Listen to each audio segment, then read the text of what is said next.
Jeanne, thank you for joining me. I appreciate it. Thank you for having me, Tim. This will be a lot of fun. I know we're going to have a great time. Absolutely. And hey, listen, for a male to be talking to a menopause guru, like I'm going to learn some stuff's going to turn me into a Superman, I'm sure. Like all Or at least a much more empathetic husband when the time comes. maybe I shouldn't get too ahead of myself and think of it that way. But I am looking forward to learning certainly how to as a husband and how I'll be prepared and stuff. And you can help me be good at it. Let's put it that way. So Great. That is an awesome goal for guys, because so often guys think, oh, wait a minute, things have changed. What's wrong? Let's can this thing or something. And it's not the way it needs to be. well, and it's going to happen. It's just going to happen. So we got to It's going to happen. how to deal with it. So I'm looking forward to learning what that means. Of course, is so what. How did this become about? I know that when I was looking at your background and seeing it that you mentioned your journey and how that it smoothed out when you started concentrating on your own health and happiness and Absolutely. that looked like by kind of just understanding what's going on with your own body. I'll just mention a quote here that I saw that you had given, and then I'll let you take it from there. And it said, "This is you speaking, of course. It seemed crazy to me that no one told me what was happening, and even crazier that even my doctors didn't know the full extent of the changes." And that's what you had said about your own menopause journey. And so, what I'd like to do is Absolutely. just kind of hand it over to you and say, did you think someday that you would be a menopause guru? Like, how did this come about? No, actually, I was the biggest techie geek there was. I spent 25 years in very traditional IT roles. I was working first as a programmer for a large insurance company, and then I went to work for uh, a consulting firm installing very large computer systems that ran very big companies and government agencies and things like that. And it was great. I loved it until I didn't love it anymore. And one of the reasons I didn't love it anymore was menopause. Mm, Um, my particular journey hit me hard in the areas of anger and depression and low libido, all of which are really bad for a marriage, especially when you're traveling 4 days a week. So you're not home 4 days a week. mm, And my marriage fell apart. Long story, but not going to tell it here. It fell apart. mm, I looked at myself and said, "You are very unhappy. You are not okay.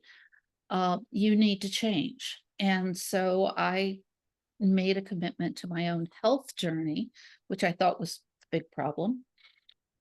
Doctors still weren't telling me what was going on. Um, and happened upon a really good mix of things to do to bring the symptoms under control. And it was at first it was luck, and then as I learned more, it became deliberate. And I spent the next few years still in the world of IT, but also working on myself. And when I realized I needed to get off the road, I was traveling 4 days a week. I was living with my mom. My mom was sick. I needed to be home more.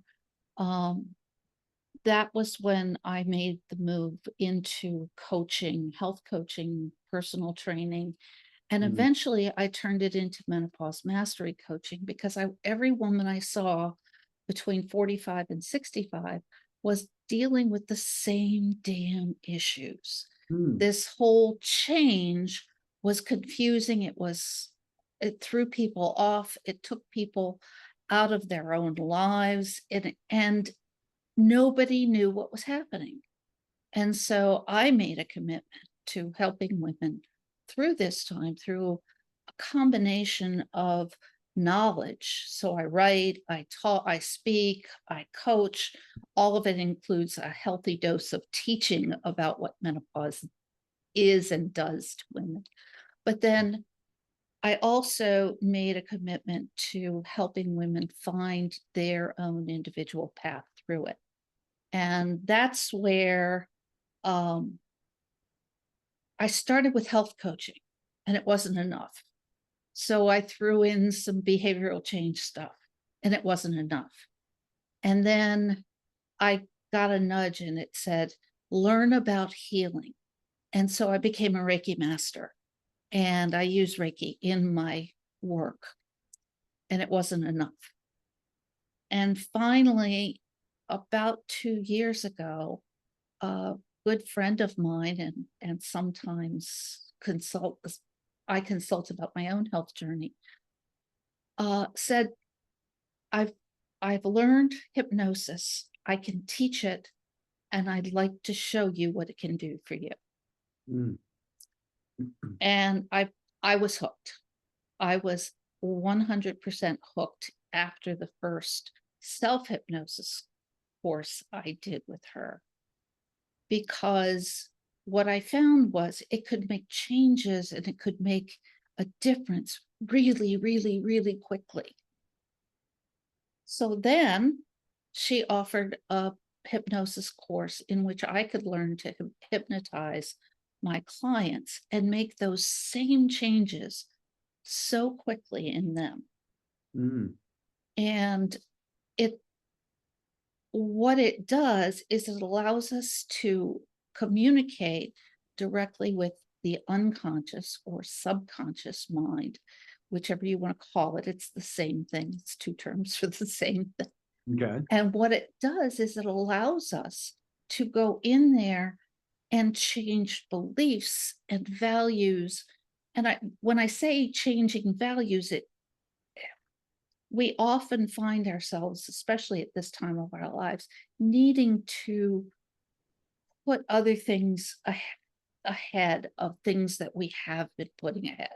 Okay. So we come in, maybe we've been focused and valuing our career and maybe our friend groups or a hobby.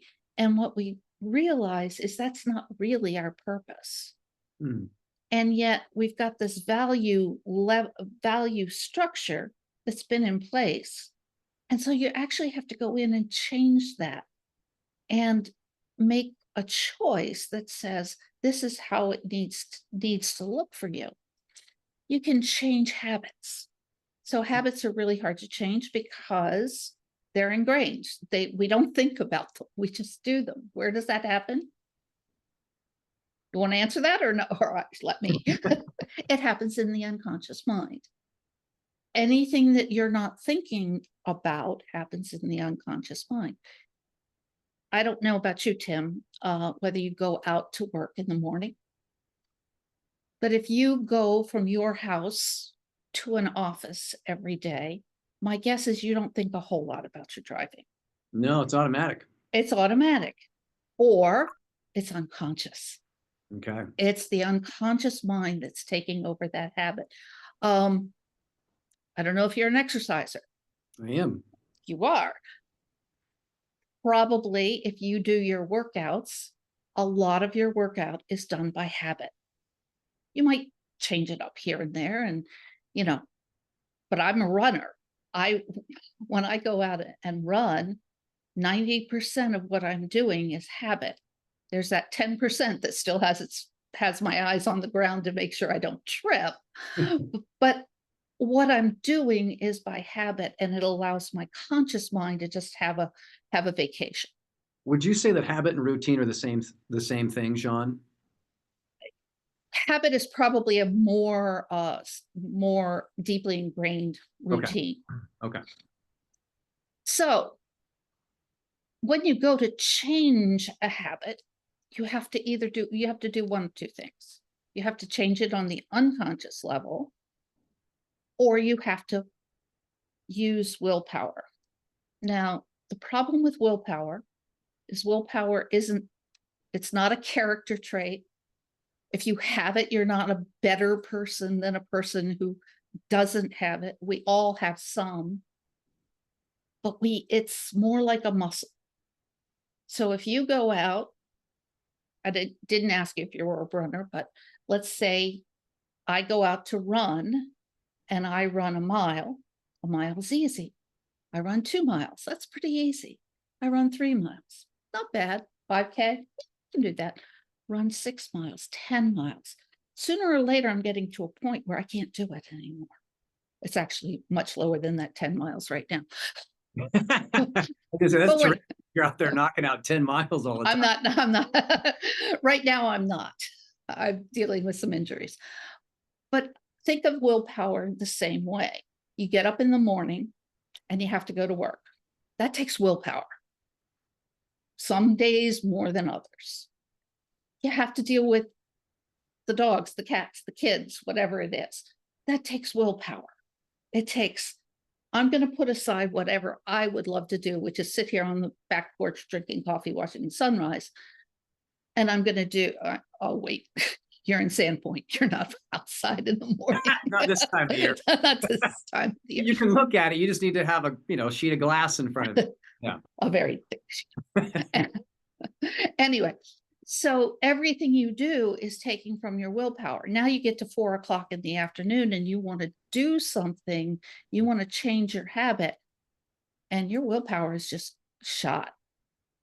So if you're waiting until 4 o'clock in the afternoon to exercise, and it takes willpower to change that habit, you may be out by the time you're at 4 o'clock. Make sense? Makes sense.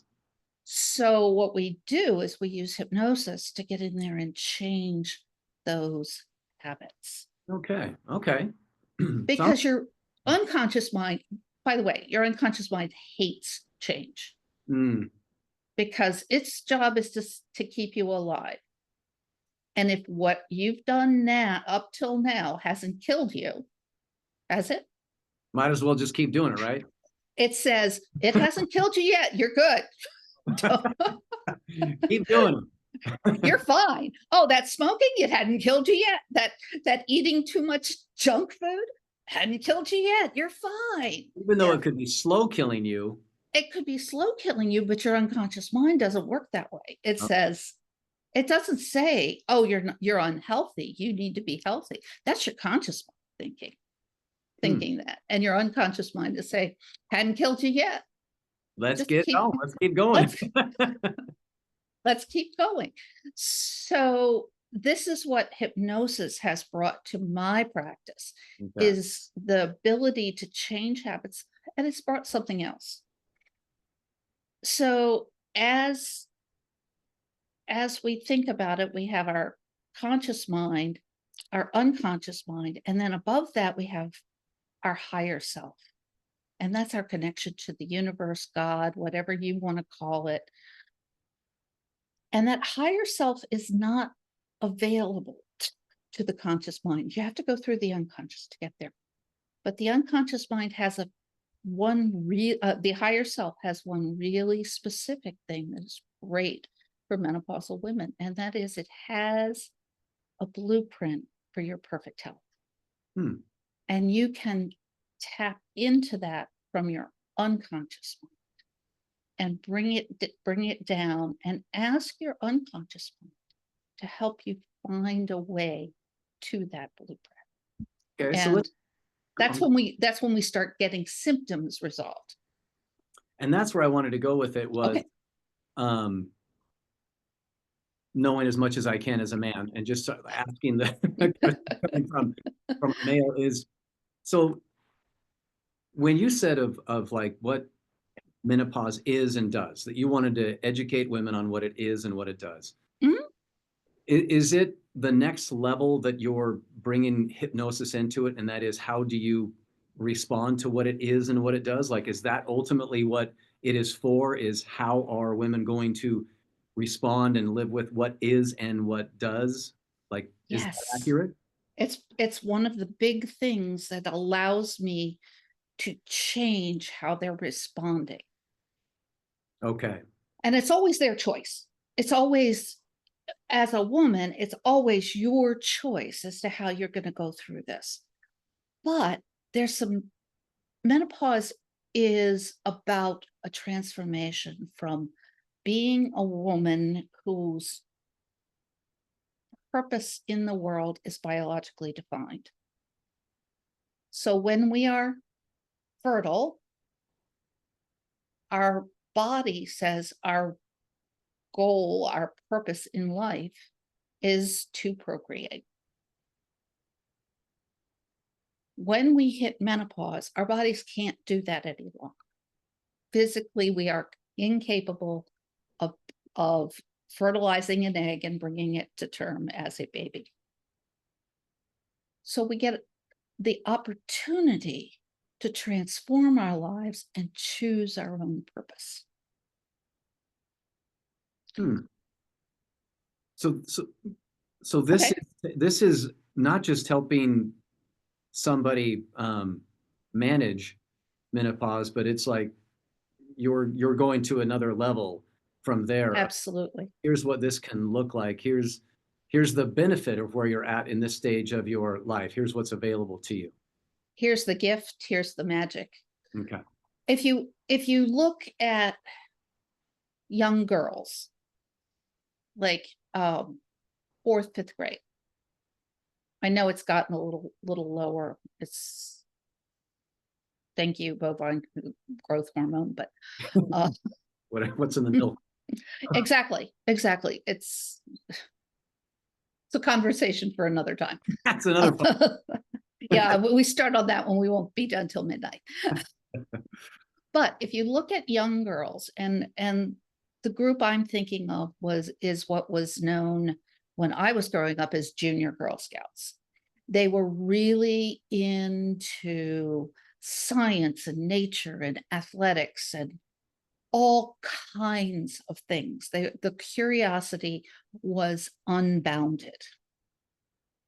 And then somewhere along about 7th, 8th, 9th grade, puberty kicks in, the hormones kick in, and girls turn from this focus on some idea, some passion. They turn to boys, babies, and biology. Now, I'm going to say this. I say this many, many times a week, but it's a continuum. There's some women who never were that interested in the dating and the boys and all of that, and they've got their passion. They very often become doctors. They become researchers. They become Jane Goodall, working in Africa with the apes. They become incredibly amazing people, humans. But for most women, it falls somewhere in the middle, where their passion becomes this: I'm going to raise a family. I might have a career, or I might have a job, or I might be a stay-at-home mom. And in all of those cases, it's perfectly acceptable decision to make. But it's made around, I'm going to be a person in community with other women, other humans, and my focus is going to be often on other people. It's one of the reasons that women, the traditional careers that you see women in are the traditional careers: nursing, teaching, secretarial work. It's often, and I realize that secretarial work has gone largely by the wayside, but all of those kinds of things were about helping people. And yeah, I see. So, and again, it's a continuum. There's plenty of women. I had a good friend who was a carpenter. It's a continuum. We don't all fall into the let me have 43 babies. Sure. And we don't all fall into I want to be a carpenter or a Navy SEAL. Sure. A lot of in between. There's a lot of in between. But what happens is when that's all driven by estrogen, and when estrogen drops and goes away, the first thing that we do is we wake up and we say, wait a minute, I've been living my life for everybody else. and we say, somewhere in there was a dream I had that got lost, and I'm going to re-catch it. Hmm. Or there's a dream that's waiting to be dreamed. And so we've got this second half of our adult lives. And if you have to think about this carefully, because we think of menopause as something happening to old people. That's totally wrong, because most women are done menopause at the age of 51 with an average life expectancy of 81. Yeah. 30 years, subtract 30 from 51, you get 21. So your adult life is one half this reproductive, other focused, and one half your own personal passion. So if you using that those numbers, when does, and of course 51 does seem like an old person when you're 19 years old. So when, Yeah, so as I think it through that, doesn't seem it when you're no, not my to me age. anymore. Now that I'm in my 50s, it doesn't seem old at all. And I'm going to say the same thing when I'm in my 60s. It's not going to seem as old as I thought it was, and I'm grateful for that. I'm looking forward to realizing that it's not what I thought it was. And so, as you continue to educate and teach and work with women, what's the age? Like how young do you want to start educating women on this? Like, is there a way to where that dream you're talking about, or that second career, the those exciting next steps, how far back and how young would you work with women to say this is going to be a stage in your life that you're going to,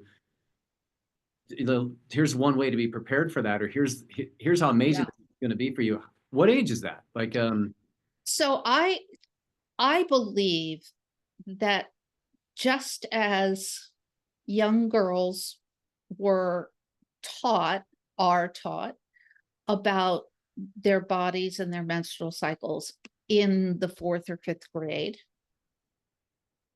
that we should be teaching our young women in their 30s, late 30s, that this is coming and what they can do to support their bodies through it.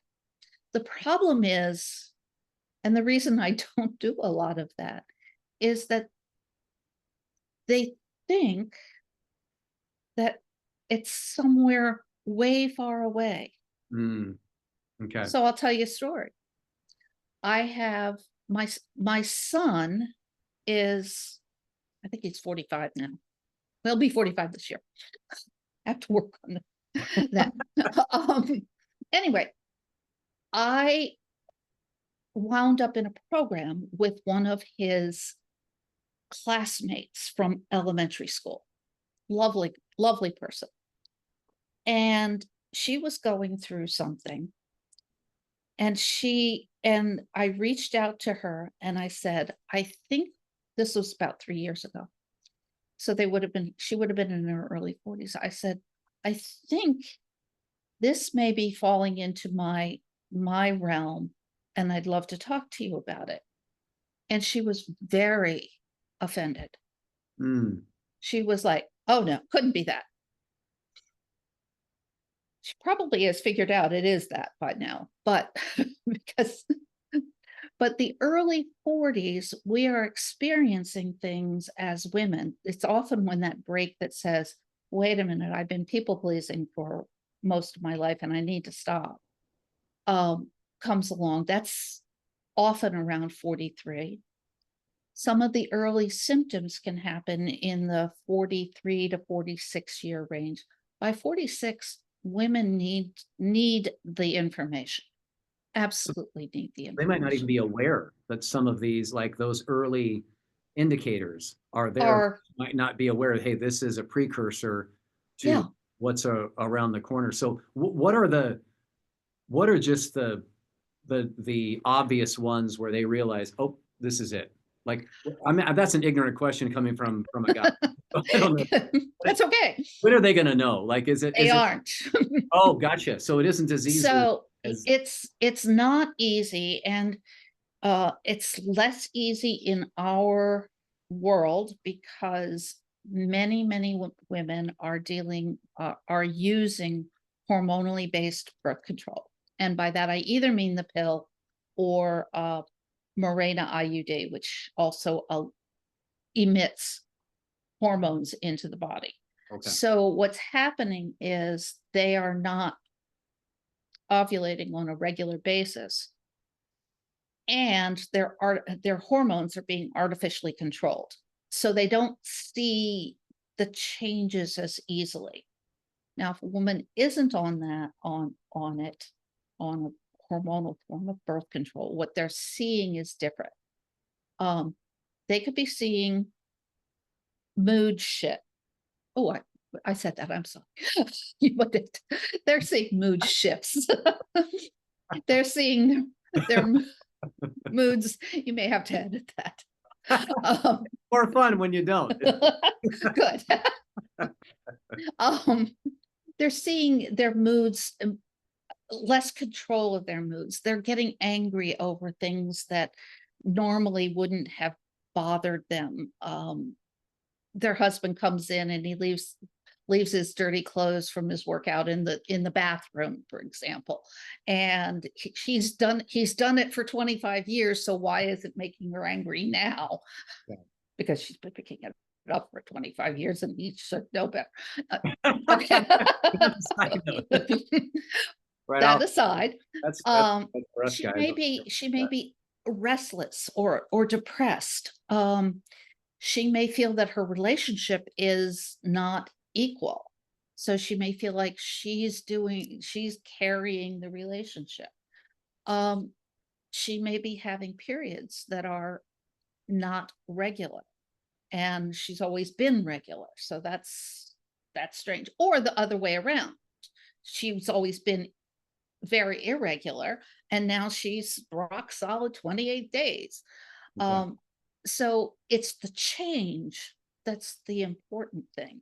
If you haven't done something to bring about the change, then it's if you're in your mid to late 40s or beyond, it's probably menopause. The symptoms are huge. Okay. My list is over 100. Oh, okay. Okay. So and it's not even complete. Okay. Because you're learning them, you continue to see these things and hear Right. from women and some. And yet your doctor, as a woman, if you go to your gynecologist, your doctor thinks it's about 20 or 30. And if you go to your primary care, they may think it's about the same. But if you go to a cardiologist because you're having heart palpitations, which are a symptom, he may think that he may not even recognize that menopause is playing a part. So it's very difficult in today's society to know exactly what's going on. Okay. And that's where that's one of the things I can do. Is that potentially one of the woo, what you call the woo? Is that some of those? That's actually more science than Okay. woo. Okay. because so is that what you mean by woo? Is it might not be as science, it's more of like magic. Okay, gotcha. Yeah. Gotcha. So my woo is my healing work, which is not which comes from hypnosis and NLP and Reiki. My woo is intuition, and sometimes the symptoms, I get a feel for what it might be. Okay. But the symptoms come because as estrogen and progesterone, the two main female hormones, deplete, there's two things that happen. Number one, they interact with almost every other hormone and neurotransmitter in our bodies. So what worked well doesn't work as well, and what was being suppressed isn't being suppressed as much anymore. And secondly, every cell in our bodies has a receptor for estrogen. In yours too, by the way. Okay. In men and women. Men's are just conditioned to work at a very low level of estrogen. Women, because they've had a higher level of estrogen, things work better in their bodies because they have those receptors. Okay. And when those receptors or those interactions between hormones go away, because estrogen does, you have weird symptoms. For example, insulin and estrogen have a co-working environment going on. And when you have less estrogen, insulin doesn't work as well, so you get more symptoms of insulin resistance, aka type 2 diabetes. So yes, type 2 is a more extended version, but it's what leads many women in postmenopause into type 2 diabetes is because estrogen isn't helping insulin. Another example, women multitask. They actually do something that I call cyclic serial tasking, but it looks like multitasking. And that's because there's a spot in the neocortex that is stimulated by estrogen that makes that work. So that when you come back to a task, you know exactly where you are.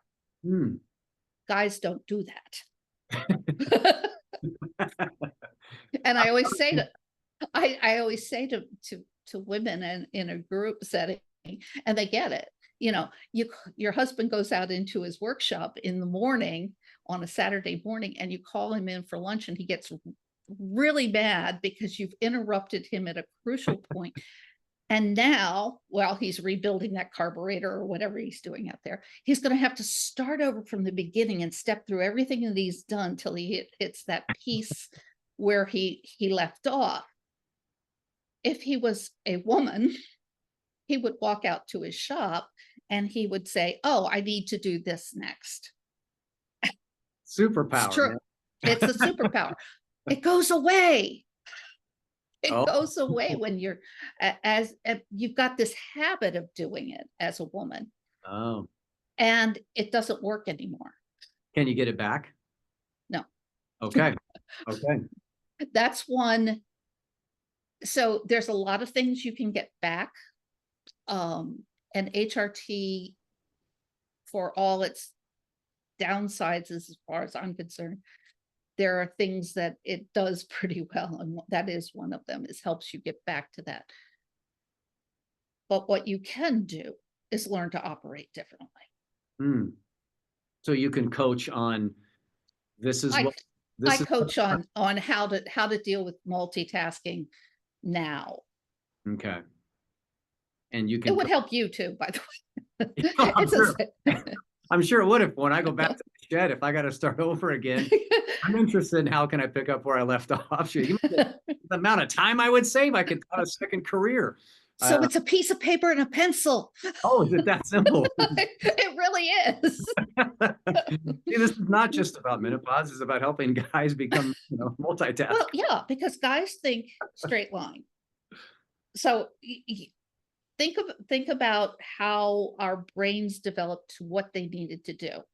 And if you go back to hunter-gatherers, the men got up in the morning and they picked up and they made sure their spear was sharp or their bow and arrow was all fletched and all of that stuff. And they went out and they caught the track of a deer or a porcupine or whatever they were going to chase that day. And they chased it until they caught it. Straight line. No deviations left or right to go play in the stream. That was little boys. Or investigate this thing of green, whatever it is growing over here. You did what you came to do, right? Okay. That's how men worked. How did women work? First of all, they had 2 or 3 children, and every woman in the tribe, maybe 6-10 women in the tribe, there were probably 15 or 20 children that everybody had to make sure did not fall into the fire and were basically cared for. They had to deal with cooking the food, storing the food, taking care of the skins, taking care of the old people. And so their day was a circle between each of those things, which got a little bit of their time as they moved around. Make sense? Makes sense. Then the other piece of this is they were often pregnant, giving birth, having just given birth, nursing toddlers, all of that stuff of taking care of the babies. Most important job they had was making sure the next generation was raised up. And so they had to work together, because if Una couldn't take care of her children because she was in the middle of labor, Magda had to take over for her children. And if Una had made Magda mad enough, then Magda wasn't going to help. So they had to work as a community to make sure that everybody was taken care of. So you see how those things were developed. Well, they weren't developed genetically. They were developed hormonally. They tied into hormonal triggers in the brain. And then we hit menopause, and those hormonal triggers don't work the same. So we have to learn. It would seem like that all those different stages to be a coach and a speaker, author, and to help people through this journey, women through this journey, to have that seems like an enormous amount of skill sets and pivoting when you're talking about potentially working with women in their, if you're fortunate, late 30s to kind of prepare them, but maybe in their early to mid 40s, all the way up into the mid 60s for women that are going through, like, whatever stage they're in, you can engage, right? All that to say, you have all the tools and resources where women can come to you and say, well, here's where I'm at in my stage. And you can go, great. I know this journey. I know the process. I know where you're at there, whether they're 40 years old or 65 years old. Yep. Okay. The other interesting thing is I am a absolute crazy person when it comes to research. I love research. So spending hours with going down rabbit holes on the internet, reading science articles. I have a good science background, so I can actually read science articles and see what they're actually saying, as opposed to waiting until they're at 4 generations down and assuming I know why this is happening. So yeah, it's being able to research and roll in these skills like hypnosis and like Reiki into how do those work and how do those benefit the women I'm working with. And it's super fun, because no woman goes through this identically. Okay. So you're, I would imagine, learning things, of course, with each one of your clients, if absolutely for each woman, or maybe there's some similarities, but different enough where you're continuing to learn along the way, go research it, come back, continue to strengthen your ability to be able to help women and so on. Is when you were looking back, where you were saying you were learning all of these different modalities and ways to be able to help women before you brought in hypnosis, what was that like? What kind of a shift did you see once you brought in hypnosis? What did you see different, and how was that happening? So the big difference is speed. So I would be, and efficacy. There have been women who, for example, I work with insomnia frequently. It's a huge symptom for women in this time of life. It can be caused by a number of different things. So before, I would pretty much diagnose where it came. I don't cut that, please. I don't diagnose. I evaluate. I make a hypothesis. So I'd make a hypothesis about where it was coming from. And I would say, I think this might be cortisol. So we'll work on stress issues. Plus, we'll work on some things that will get you beyond this not being able to sleep. Now I can sit down, I can say, let's do hypnosis, get you sleeping well, and then we'll figure out what else we have to do. So if somebody comes to me just for insomnia, I can fix that in a couple of sessions. Gotcha. Okay. But if they want to get the cortisol resolved, then it's a bigger package. Then it's a bigger thing that we have to do. And um some of it is hypnosis, because hypnosis is great for relaxation, but some of it is learning to set boundaries. So a woman could be coming in stressed because her 23-year-old is still living at home, and every day he goes into the refrigerator and eats all the food, and he never replaces, never washes his dishes. She needs boundaries. She needs to be able to set boundaries with this kid. Yeah. And so we do that work, and that takes her stress down. Or it could be that she's simply stressed because she's having hot flashes every hour. And so we work on hot flashes. And that could be a trigger, it could be, oh, you know, that love you have for Mexican food? I think we're going to need to cut back on that.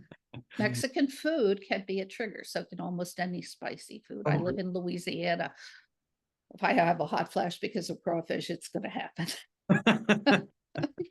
But you can see that it could be a combination of physical and mental, and just plain getting in there and changing the habits. So hypnosis is what allows me to make those changes really quickly.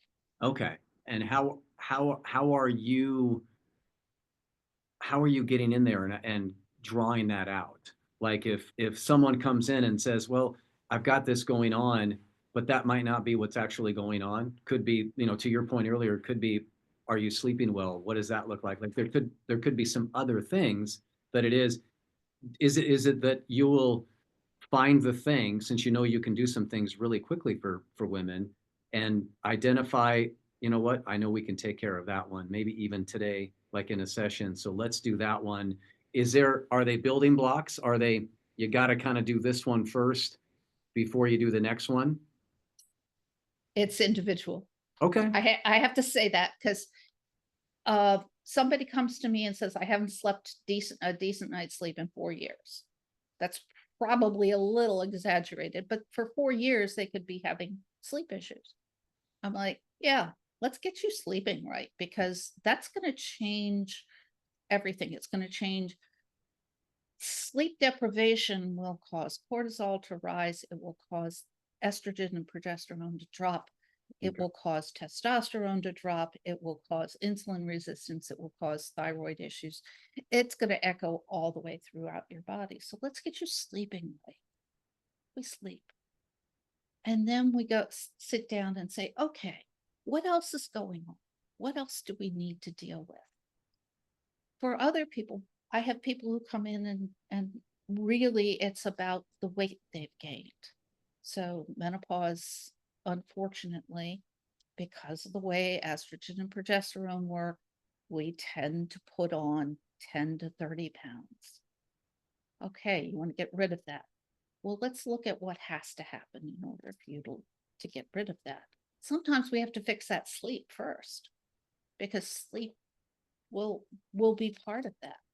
Sometimes we have to get in and change those habits of poor eating habits, or alcohol habits. So maybe somebody's coming home and drinking a glass of wine every night. Now, this isn't an anti-alcohol thing. This is, okay, maybe that's not the best way to go if you want to lose that weight right now. So let's make some changes. And someone can make that change consciously, or they can make it with the help of hypnosis. So somebody could say, oh yeah, I don't really need to have that drink. And they drop it. For another person, it's like, if I don't have that drink, I'm going to be yelling at my kids, or I'm going to be calling my sister on the phone and bitching at her for 2 or 3 hours every night, or my husband's going to just be a tormented person because I'm not going to be a happy person. So then we need to go in with hypnosis, and we need to make sure that the need that alcohol is having is fulfilling, Mm. is fulfilled another way. So instead of coming home and pouring a glass of wine, she comes home and puts on I'll tell you how old I am now. Puts on a Rodney Yee yoga tape and does Rodney Yee yoga flows while watching Rodney Yee. He was a very, very good looking guy that did yoga tapes back in the 80s. So so she finds some other way to bring herself down and into her night Okay. than having a glass of wine. That works. So we're using hypnosis as a side. It's not the only thing I do when I have a client. It has become my go-to for a few things, but it's what it's all about is finding the ways to bring those symptoms under control so she feels that she has some control over her world. Okay. And then fixing things the best way for each thing. It's sort of like, let's say you broke your arm. You fell and you broke your arm. Well, for some people or some arm breaks, the solution is going to be to put it in a cast. For some people, it might be to put it in a removable cast so they can still shower and not, because it's a very light break. But let's say it's a big break, it might need surgery. And if it was a bad enough break, it might need amputation. I hope not, but Let's hope not. Yeah. But if all you have as a tool is a saw, we're going to have a lot of people, one-armed people walking around, right?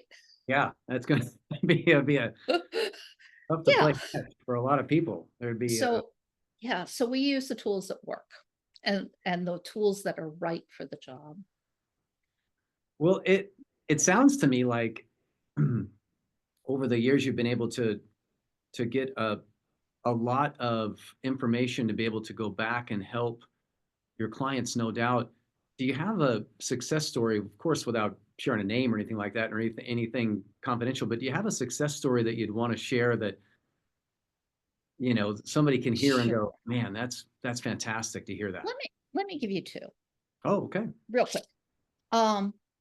After I did my hypnosis training, I had signed up a client to start the following week. It was a weekend thing. My hypnosis training was a weekend thing. And she was coming in for insomnia. Now I knew I had a pretty good arsenal of tools around insomnia. So I had felt really comfortable saying we would fix this in a month. And then I did my hypnosis class. And I said, this is going to be easy. So I brought her in. We sat down. We talked about why she wasn't sleeping, what the factors were, what got in her way of going back to sleep, the whole thing. The next week I did the hypnosis for her. I had created a script just for her. I did hypnosis. I recorded a daytime hypnosis that she could use during the day to prepare her for sleep, and then one that she could use going to sleep so she could listen to it on headphones. And I'm thinking, okay, now the next 3 weeks, because it was a 5-week thing, we'll get all of these other pieces in line, and she'll be in really good shape. Well, she came back the next week, and I had CBT for insomnia planned, and I was going to teach her this technique, breathing technique, and this relaxation technique. She came back and she says, I haven't slept that well in years. Oh, wow. We were done. Wow. We were done. I gave her a couple of quick hitter tips on what to do with her dog if her dog refused to stop waking her up in the middle of the night. Hypnotize. Yeah. treats. They do with them, there's no hypno. Great. It's no hypnosis. Just Dogs do respond really well to Reiki energy, by the way. but food's number one. But food, yeah. Okay. So that was number one. That was one. The second was a young woman. She's a little young on, but she is going through early menopause.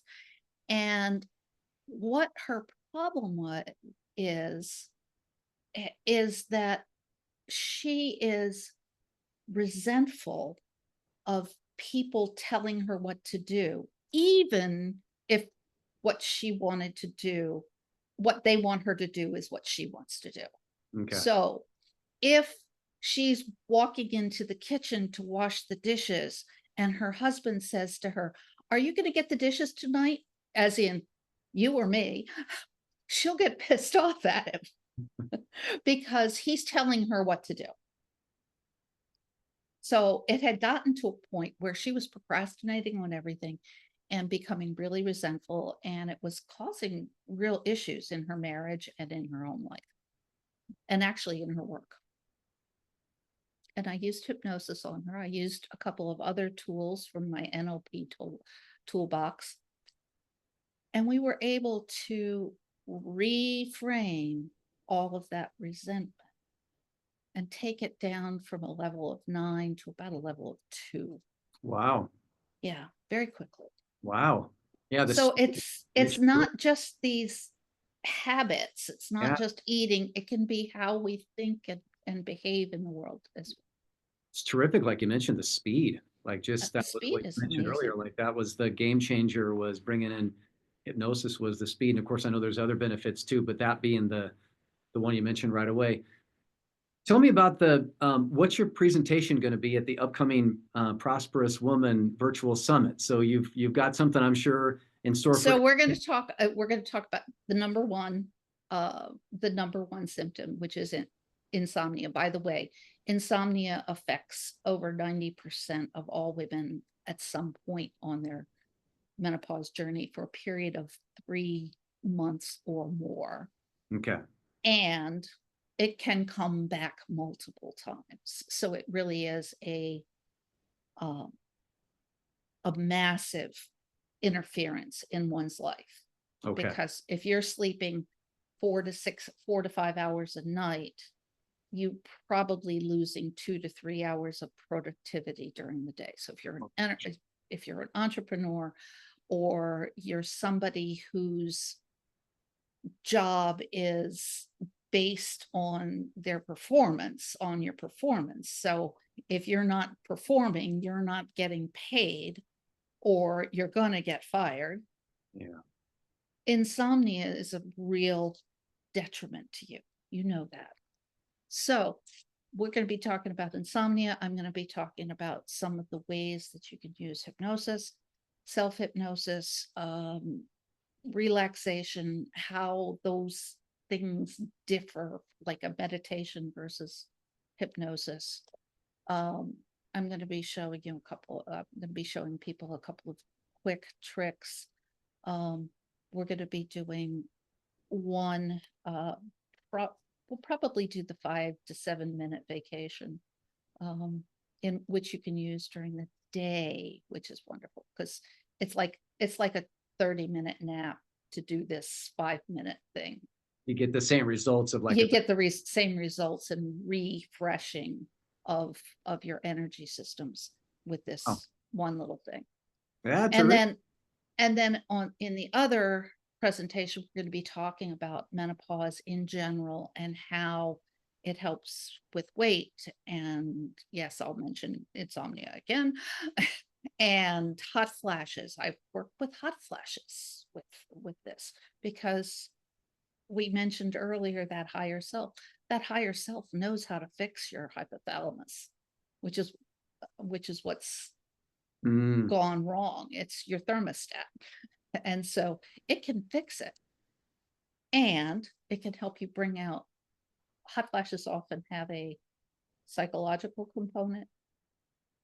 So if you think about hot flashes, red in the face, all hot to trot, all anger, I had a woman who once told me nobody likes to sweat, but she was sweating her job, and she was getting her business was making her sweat, Mm. metaphorically, and it was causing this series of hot flashes that were making her life miserable. So we'll talk about a lot of those things and why it's so helpful to get to use hypnosis and a good hypnotherapist. That's terrific. Sounds like a tremendous amount of value, and especially for a summit that's going to be offered for free. So Absolutely. wonderful. Yeah. April 23rd and April 24th. And I know that registration is going to be available, I think, right around the 13th of April or something like that. So we'll have some description of that for sure. But Jeanne, where can women find you? Where can they find you in the meantime and be able to learn more about you and your awesome work? Women can find me at www.simplyserenesolutions.com or menopause.guru. Excellent. Two websites. One is primarily pointed at the hypnosis stuff. The Menopause Guru stuff has been there for years and just keeps evolving. Well, terrific. I'm grateful that you took the time here. And Jeanne, thank you so much. It's fun. It's fun to be able to ask these questions as a guy too. Hey, I learned a lot. This is great. I mean, I'm sure you have. I wouldn't would have had this opportunity, right? So I can better understand it and appreciate what my wife will be going through. So thank you. Yeah. I appreciate it. And it was educational for me too. But I'm glad we had a chance to connect and look forward to being part of the panel at the virtual summit. I am so looking forward to sharing this work with people. It's amazing work, and it just does so much good for people to get out of suffering over these symptoms that don't have to be intolerable. Well, thanks so much, Tim. That's a great way to wrap it so people can get excited about learning more on the 23rd and 24th of April. So, Jeanne, thank you very much. It was really fun chatting with you. Thanks, Tim. You bet. Take care.